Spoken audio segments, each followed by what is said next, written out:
यहाँ पे हमें इसका वर्गमूल ज्ञात करना है। तो यहाँ पे वर्गमूल कैसे ज्ञात करेंगे, मैंने आपको बताया था कि इकाई का अंक देखते, जब इकाई का अंक 6 हो तब हम 4 और 6 लिखते। तो यहाँ पे मैंने 4 और 6 लिख लिया। अब 54 से पहले वाली पूर्ण वर्ग संख्या देखो, 54 से पहले वाली पूर्ण वर्ग संख्या कौन सी होती है, एक तो 49 होता है और एक कौन सी होती है 54 से पहले वाली 49, 7 का वर्ग और 8 का वर्ग 64 होता है, 64 लिख लिया। 7 किसका वर्ग होता है, ये 49 किसका वर्ग होता है, 7 का होता है, तो यहाँ पे 7 लिख लिया। अब 54 किसके ज़्यादा निकट है, 49 के निकट है या फिर 64 के निकट है। हम जानते हैं कि 49 के ज़्यादा निकट है 54, तो यहाँ पे 74 इसका राइट आंसर होगा।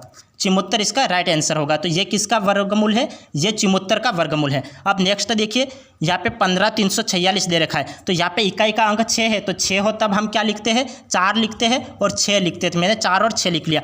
अब इकाई और दहाई 2 अंक छोड़ लेते हैं। अब शेष अंकों को देखते हैं। 153, तो 153 से पहले वाली पूर्ण वर्ग संख्या 144 12 का वर्ग होता है और 169 13 का वर्ग होता है। तो 144 ये किसका वर्ग होता है, 12 का। तो मैंने यहाँ पे 12 लिख लिया और ये 12 लिख लिया। अब 153 के निकट कौन सी संख्या होती है, 144 होती है या फिर 169 होती है। तो हम जानते हैं कि 153 के ज़्यादा निकट 144 है, तो पहले वाली संख्या इसका आंसर होगा।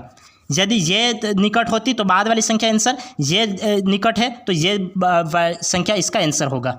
अब आगे देखिए, जैसे हमें ये संख्या दे रखी है 13,924 ये दे रखी है, तो ये किसका वर्ग है, तो वर्गमूल है। ये देखने के लिए इकाई का अंक देखते हैं। इकाई का अंक 4 दे रखा है, तो हम 2 और 8 लिखते हैं। तो मैंने 2 और 8 लिख लिया। अब इकाई दहाई 2 अंक छोड़ के शेष अंकों को देखते हैं। 139, तो 139 से पहले वाली पूर्ण वर्ग संख्या 121 और 139 से के बाद वाली पूर्ण वर्ग संख्या 144 और 121 किसका वर्ग होता है, तो 11 का वर्ग होता है। तो दो जगह मैंने 11 लिख ली। अब 139 के ज़्यादा निकट संख्या कौन सी, 121 है या 144 है। हम जानते हैं कि 144 ज़्यादा इसके निकट है, तो 144, तो बाद वाली संख्या इसका आंसर होगा। बाद वाली संख्या इसका आंसर है। तो इस तरीके से वर्गमूल ज्ञात करते हैं।